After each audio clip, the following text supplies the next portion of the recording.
अकबर राजा देश के सबसे बड़े राजा थे। जितना बड़ा उनका महल था उतने ही उनके दरबार में दरबारी भी थे।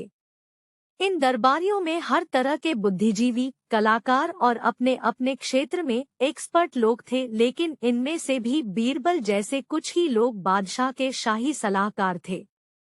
कई दरबारी बादशाह के शाही सलाहकार बनने का सपना देखते थे। वे अंदर ही अंदर बीरबल से ईर्ष्या भी करते थे।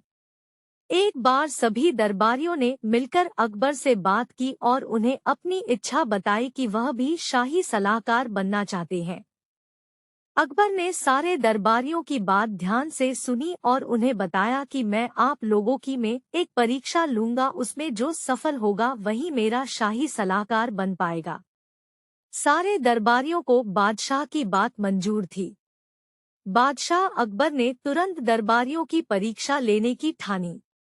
अकबर अपने सिंहासन से उठा, अपने कमर पर लपेटा हुआ कपड़ा खोलकर जमीन पर लेट गया और दरबारियों को कहा, जो भी इस वस्त्र को मेरे सिर से लेकर पैर तक ढकने में कामयाब हो जाएगा वही मेरा शाही सलाहकार नियुक्त किया जाएगा।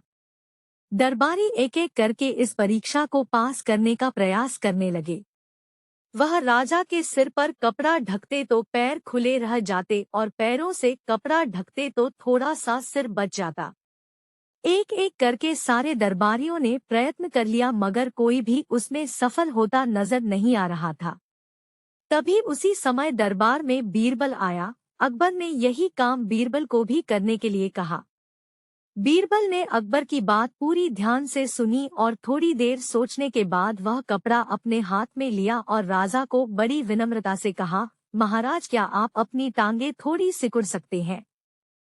अकबर ने अपने पैर थोड़े मोड़ लिए और बीरबल बड़ी आसानी से अकबर को सिर से लेकर पांव तक ढकने में कामयाब हो गया।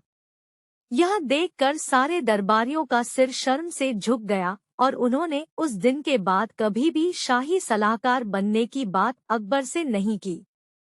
अकबर और बीरबल की शानदार कहानी आपको कैसी लगी कमेंट सेक्शन में जरूर बताइएगा। हम आपके लिए नई नई हिंदी कहानियां हर दिन लाते रहेंगे।